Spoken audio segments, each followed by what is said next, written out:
민주당 전당대회 최고 분수령인 수도권 투표를 앞두고 예측 불허의 진통이 이어지고 있습니다. 수도권 당원 결집력과 여론 지표가 충돌하는 양상이 포착되면서 경선 막판까지 팽팽한 신경전이 고조되는 상황입니다.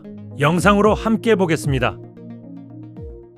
자, 서울 경기 투표율이 나왔어요. 46.74, 45.31. ALS 빼고 이만큼 나왔습니다. 이 정도면 분노의 투표율이다. 이렇게 봐야 되는 거예요. 전남, 광주나 전북은 30% 중반이잖아요. 여기는 워낙에 유령 당원이 많고 허수 당원이 많다 제가 말씀을 드렸죠. ALS까지 포함하면은 이제 50% 중반 후반까지 나와요. 흐름은 정청래로 오긴 왔어요. 여러분, 당원들 중에 허수들이 진짜 많아요. 그거를 생각해야 돼요. 전당대회에서 70% 이상 나온다? 대선 후보 경선 아니면 안 나옵니다. 서울 경기 투표율이 굉장히 높게 나왔다고 봐요. 당원들의 분노 투표가 이어진 거다.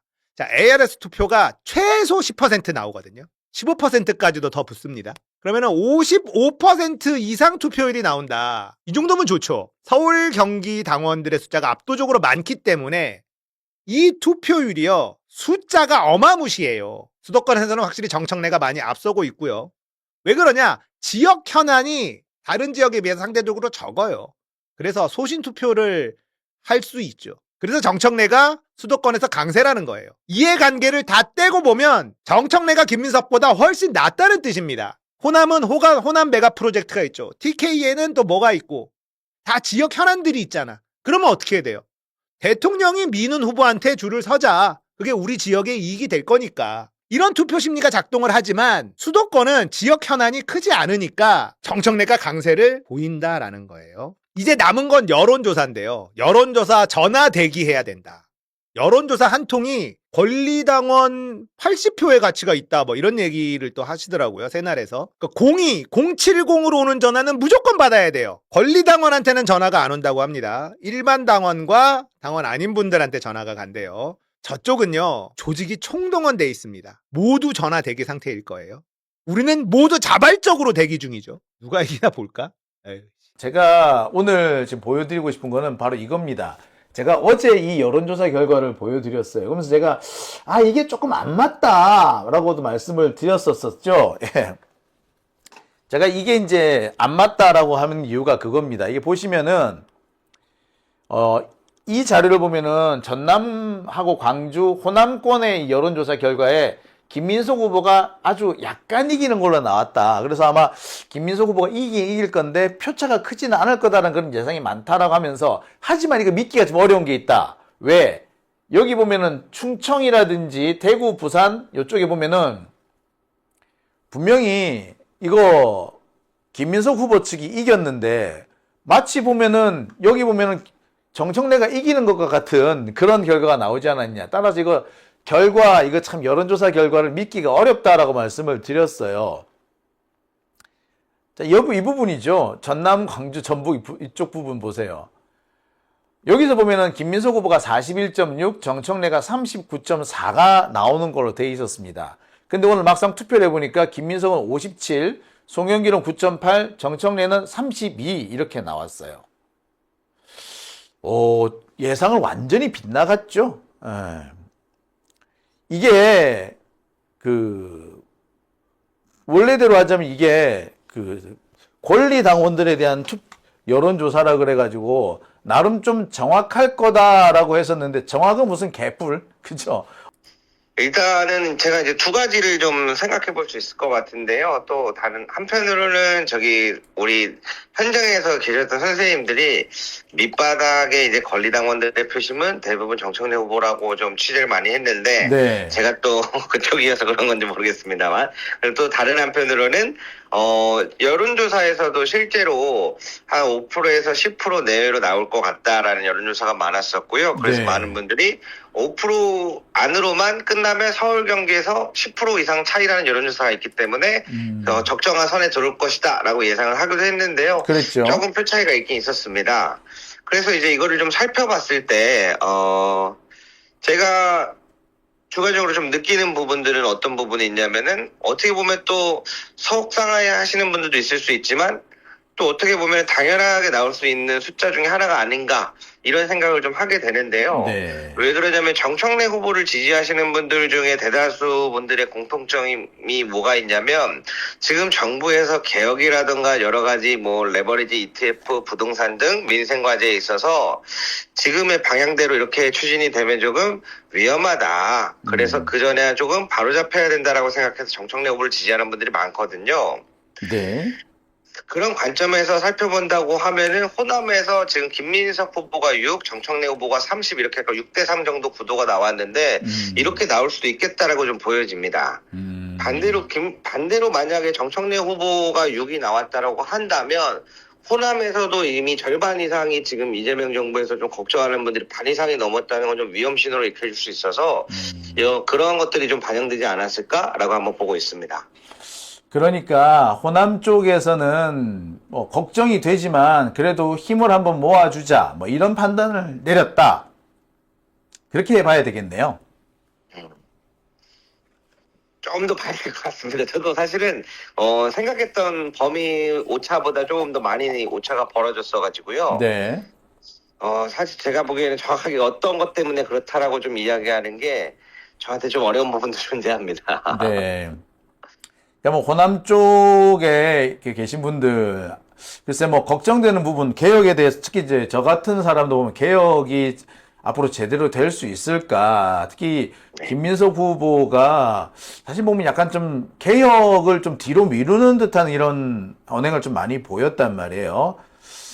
특히 저는 이제 제일 걱정스러웠던 게 이제 김민석 후보 측에서 정청래 후보를 비판을 할 때 정청래가 자기 정치를 했다라고 이렇게 비판을 많이 했단 말이에요.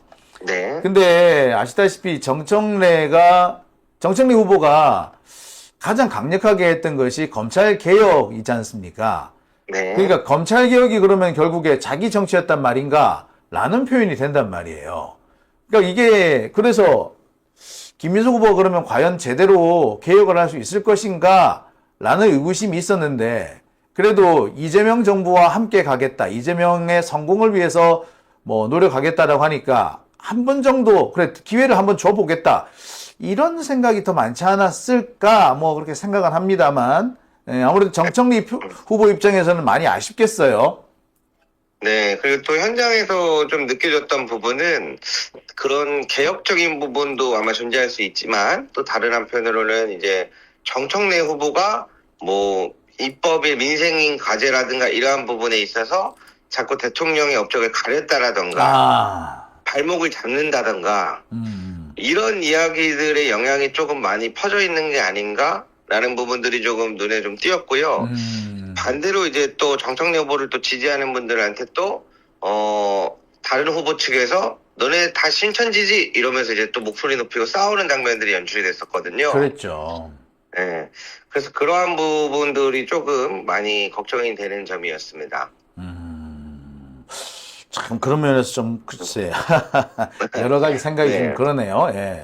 네, 우선은 이제 정청래 후보 측에서는 호남 분들의 선택을 언제나 옳다. 겸허히 받아들이고 수용하겠다. 라고 하면서 더 낮은 자세로 한다고 지금 발표를 한 상태고요. 네. 최고위원 후보도 조금 요번에 결과가 조금 순위가 좀 뒤바뀌었습니다. 네. 제가 차트표를 선배님한테 한 장 보내드렸는데요. 네, 받았습니다. 네, 보시면은 박선원 후보가 지금 현재 누적 결과 1위 16만 145표가 나왔고요. 네. 그리고 최민희 후보가 15만 6,921표, 서미여 후보가 14만 1,580표로 3위로 올라왔고요. 김용 네. 후보 11만 9,230표, 한민수 후보 11만 5,043표, 이성윤 후보 11만 3,212표, 임미 후보 6만 4,960표, 김용호 후보 3만 3,000표 정도로 이렇게 순위가 좀 변동이 있었습니다. 지금 4, 5, 6위, 이 4위 김용 후보와 6위 이성윤 후보와의 표차는 6,018표 정도로 4, 5, 6위가 지금 순위가 좀 치열하다. 이렇게 좀 볼 수 있을 것 같습니다. 수도권에서 그러니까 서울과 경기에서 어떻게 결과가 나오느냐에 따라서 4위, 5위, 6위는 좀 뒤바뀔 가능성이 있어 보이네요. 근데 한민수 후보가 지금까지 3위였는데 네. 많이 뒤로 밀렸네요. 조금 밀린 것 같은데요. 서울 경기에서 아마 다시 또 회복하지 않을까. 저는 그렇게 예상을 해보고 있습니다.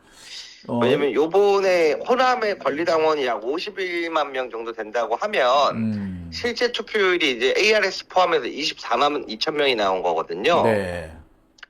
그런데 이번에 서울 경기 권리당원이 약 59만 명 정도입니다. 지금 현재 나와 공개되어 있는 건 서울 경기 권리당원이 약 59만 명인데 여기는 지금 호남보다 온라인 투표율이 벌써 10% 정도를 앞서고 있거든요. 네. 그래서 실제 투표율은 호남보다 훨씬 더 높을 것으로 보여지는데요. 네. 내일 발표되는 여론조사의 규모가 아마 호남권보다 더 크게 작동할 거라고 저는 보여지고 있습니다. 거의 60% 가까운 투표율이 나오지 않겠느냐라고 기대를 하고 있긴 하더라고요. 네. 그렇게 되면은 지금 현재 당대표 후보는 6만 6천 표 차이고, 6만 네. 3천 표 차이고, 최고위원 후보는 거의 4천에서 6천 표 차이인데요. 네. 이 순위도 뒤바뀔 수 있을 정도의 크기라고 보여집니다. 그렇군요. 네. 일단 최민희 후보가 계속 1위를 거의 뭐 독보적으로 계속 유지해 왔는데 호남의 투표 결과로 1위를 하다가 2위로 이제 내려왔어요. 근데 네. 1위하고 2위하고 표차가 그렇게 크진 않아요. 보니까 4,000표 정도 차이가 네. 나네요. 네. 그러니까 뭐 여기도 좀 수도권에서 변화가 있을 수가 있겠네요. 네, 아마 전체적으로 내일 아마 좀 최종적인 윤곽이 좀 드러나지 않을까 싶고 있고요. 네. 지금 다른 이제 각 후보들 측에서는 가장 이제 또 하나의 변수로 떠오르는 것이 내일 서울 경기에 이어서 월요일 날 전국 대의원과 국민 여론조사 30%가 반영이 됩니다. 대의원과 국민 여론조사. 이게 또 변수가 될 수 있을 것 같긴 해요. 네, 1인 1표제이기 때문에 전국 대의원 수가 그렇게 많은 숫자를 차지하진 않을 거라고 이제 10,000명을 예측하시는 분들도 있고 15,000표를 예측하시는 분들도 있는데요. 그거보다 더 큰 게 30%의 여론조사가 어떤 결과가 나오냐가 또 하나의 변수로 작동될 수 있을 것 같습니다. 예, 근데 뭐 여론조사가 계속 들쭉날쭉 하다 보니까 이걸 뭐라고 단정을 지을 수가 없어요. 네. 어떻게 보십니까? 여론조사는 어떻게 나올 것 같아요? 여론조사는 솔직히 저도 잘 모르겠습니다. 왜냐면은 이제 전국에 4,000명의 권리당원이 아닌 분들한테 가기 때문에 그야말로 조금 깜깜인 것 같고요. 이번 여론조사 같은 경우에는 또 제가 캠프 측에 여쭤보니까 보통은 이제 참관인이 여론조사 업체에서 이제 같이 참관을 하기도 하는데 이번엔 그게 없이 진행되는 것 같더라고요. 네. 그래서 다른 부분에 대한 정보가 일체 비공개되고 있습니다. 네, 그렇군요.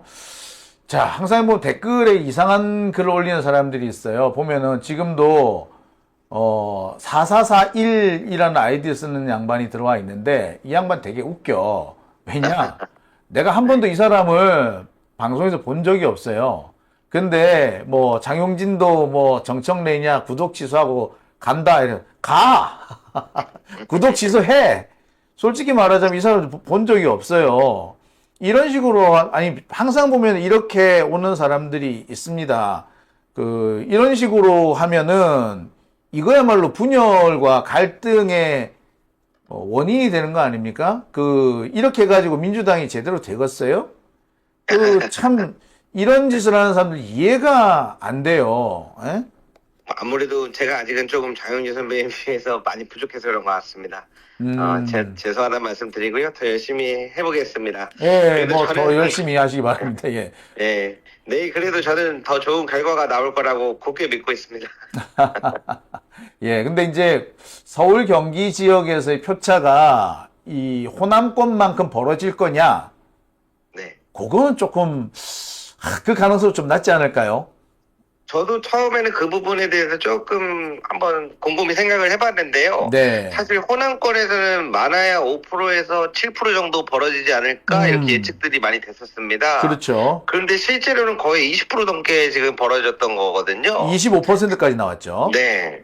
그런 것을 비춰봤을 때 반면에 서울 같은 경우에는 정청래 후보가 10% 벌어진다는 여론조사들이 있었기 때문에 지금 만약에 지금과 같은 변수가 생긴다면 서울 역시 마찬가지로 또 다른 변수가 생길 수 있다고 봅니다. 네. 그래서 10%가 아니라 서울도 10%가 벌어질지 25%가 벌어질지 저는 예측하기 어렵다고 봅니다. 네, 참 사실 예측하기 어려운 게 지금 이번에 이런 투표 결과를 예측한 데가 하나도 없어요. 그러니까 어제 보니까 어떤 데에서 이렇게 그 당원들을 대상으로, 권리 당원들을 대상으로 조사를 했는데 보니까 김민석 후보가 이기는 걸로 나왔습니다만 그게 표 차이가 크지 않았어요. 표 차이가 큰 것도 10% 안쪽으로 났었는데 보니까 이건 20% 차이가 났단 말이에요. 그러니까 이게 뭐 글쎄 이게 여론조사를 뭐 어디까지 믿어야 될지 모르겠어요. 그래서 뭐 뚜껑은 열어봐야 알겠다라고 합니다만 글쎄 지금 표 차이가 좀 났기 때문에 참 쉽사리 또 뒤집기는 또 어렵지 않겠느냐 이런 생각도 들기는 해요. 그렇죠. 아, 아무래도 가장 어려운 조사 중에 하나가 저는 민주당 권리당원 조사가 아닐까 싶습니다. 우리 대부분 선생님들이 마지막 순간까지 지켜보시고 또 판단을 하기 때문에 그것을 계속해서 잡아내는 게 쉽지 않을 거라고 봅니다. 네. 자, 뭐 내일이 되면 또 결과가 나올 테니까 또 내일 또 결과를 지켜보도록 하죠. 알겠습니다.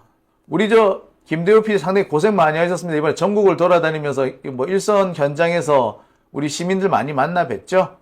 네, 많이 만나뵙겠습니다. 장영진 TV에 안부 전해달라고 하시는 선생님들도 많았습니다. 네, 네. 네, 고생 많이 하셨습니다. 일단 그러면 내일 또 전화 연결하기로 하고요. 오늘 여기서 마치도록 하겠습니다. 수고하셨습니다. 네, 감사합니다. 네, 우리 대호 PD와 전화 연결을 했습니다. 이게 결국 이제 보복의 수위가 어떻게 될 건지 많은 분들이 걱정을 하시는데, 단순하게 생각을 하면 총선 때 이제 누구 받아. 그래서 이제 그 개파로 이렇게 분리하는 경향이 있잖아요. 네. 예. 이른바 그 숙청인데 어떻게 보세요, 그거는? 이제 의원들은 그런 걱정을 많이 하겠죠. 네. 내가 지지하는 쪽이 되느냐 안 되느냐에 따라서 나의 정치적 장래가 영향을 받을 수 있다라는 걱정을 하는 것 같은데 그게 좋은 일입니까? 그렇게 할 일은 아니잖아요. 맨날 뭐 네. 당원 주권 정당이라고 하면서 당원들이 결국 선택하는 후보가 될 것이다라고 하는데 다른 한편으로 의원들은 또 내가 천해지는 거 아닌가라는 걱정을 한다라고 하는 거는 그건 좀 모순이잖아요. 예. 그 당원들이 결국 향후의 과정에서 어떻게 판단하느냐에 따라 달린 일인데 그거를 의원들 스스로 뭔가 당대표가 영향을 미쳐가지고 나를 떨어뜨릴지 모른다라는 걱정을 한다는 것 자체가 그 민주당이 가지고 있는 어떤 건강성을 해치는 생각들이라서 그러니까 걱정하는 거죠. 저는 개인적으로 걱정되는 게 그 민주당 이제 최고위를 이제 앞으로 월수금마다 네. 생중계할 텐데, 전에 그 정청래 대표 시절을 보면 우리가 알고 있기로 이제 민주당 최고위원이 9명이지 않습니까? 네. 당대표 1명, 원내대표 1명, 그리고 선출직 최고위원 5명, 그리고 이제 지명직 지명직 2명 2명. 이렇게 네. 되잖아요. 전에 그 정청래 대표 시절 보면 강득구, 이현주 그쪽하고 이쪽은 이성윤, 문정복 이렇게 해가지고 매번 싸우잖아요. 근데 앞으로 이제 신임 당대표가 되면 이번에도 그런 갈등이 분명히 발생할 텐데. 아니 정당 안에 논쟁은 필요하죠. 뭐 네. 한 가지 얘기만 나오는 게 그게 민주정당일 수는 없는 건데 그런데 그것이 이게 어떤 주제를 두고 논리적인 토론으로 이어지는 게 아니라 감정적인 감정싸움, 예. 대립으로 보이면 그거는 뭐 스스로 자기 당의 신뢰나 지지율을 깎아먹는 행동이니까 그리고 최고위원으로 되신 분들이 잘 알아서 판단하시겠지만 그런 그 권력 다툼을 하는 모습으로 비춰주지 않는 게 중요한데 예. 이미 지금 선을 넘고 있는 상황들이 많이 있고 지켜보는 사람들은 저렇게까지 심하게 싸우는 이유가 뭐냐 결국 권력 다툼 아니냐 예. 이제 이런 모습들이 되게 위험한 상황인 거죠 지금. 예. 결국 통합이 쉽지 않을 텐데, 그래도 신임 당대표가 진정한 통합을 이루어야 된다라는 목소리가 커질 텐데 어떻게 해야 한다고 보십니까? 아니 뭐 그거는 당연한 일이고 예. 아무래도 이제 청와대 입장이 중요하겠죠. 당정이 뭐 호흡을 맞춰야지 이재명 정부가 하고 싶은 일 혹은 국민을 위한 개혁 이런 것들이 가능한 거니까 결국은 뭐 대통령께서 가르마를 타지 않을까 생각을 하는데 예. 그건 뭐 하여튼 지금 벌어지는 모습만 가지고서는 이 사람들이 지금 다들 생각들이 벌써 지금 총선 공천에 가 있는 거 아닌가 싶을 정도로 좀 걱정스러운 상황이라. 누가 봐도 삼척동자가 봐도 지금 그런 거 아니에요? 지금? 그러니까 지금 얼마나 됐다고 벌써 지금 이렇게 하고 있는 건지. 예. 아유 참 그런데 지금 충성 경쟁을 하지 않으면 나중에 2년 뒤 총선이 어떻게 될지 모르니까 그런 거 아닐까요? 그러니까 지금 앵커도 충성 경쟁이라는 단어를 쓰잖아요. 예. 그 윤석열 때나 쓰는 말이지 지금 예. 민주당 안에서 그런 단어를 어떤 식으로든 회자된다는 게 문제 아닙니까? 예. 근데 현실이 그렇지 않습니까? 제가 보기에는. 아, 그러니까 지금 걱정이고 심각한 문제라고 하잖아요. 이러면 안 되는데. 의원님도 이제 개인적으로 민주당 내 의원 친한 분들이 많잖아요. 예. 근데 이번 사태와 관련해서 어떻게 좀 그게 저는 더 큰 문제라고 봐요. 그러니까 네. 지지자들끼리 갈라져 싸우는 것도 큰 문제지만 그거를 의원들이 제대로 중심을 잡고 저희가 지금은 당의 진로와 관련해서 어느 정도의 일종의 그 노선 투쟁을 하지만 예. 그게 어느 정도 정리되고 나면 또 손잡고 잘 하겠습니다라는 모습을 보여주면 지지자들 마음도 이렇게까지 격화되지는 않을 텐데 의원들이 다 개별적으로 만나보면 다 걱정해요. 어느 쪽에 지금 조금 더 편을 들고 어느 쪽을 지지하는 사람인 건가 무관하게 예. 정말 큰일 났다. 이렇게 가면 이제 큰일 났다. 총선 지고 대선도 물 건너 간다라는 생각. 가깝게는 이제 서울시장 선거. 그렇죠. 내년에. 내년 봄에 보궐선거. 빠르면 예. 있을 수 있잖아요. 이거를 어떻게 치를 수 있을지 모르겠다.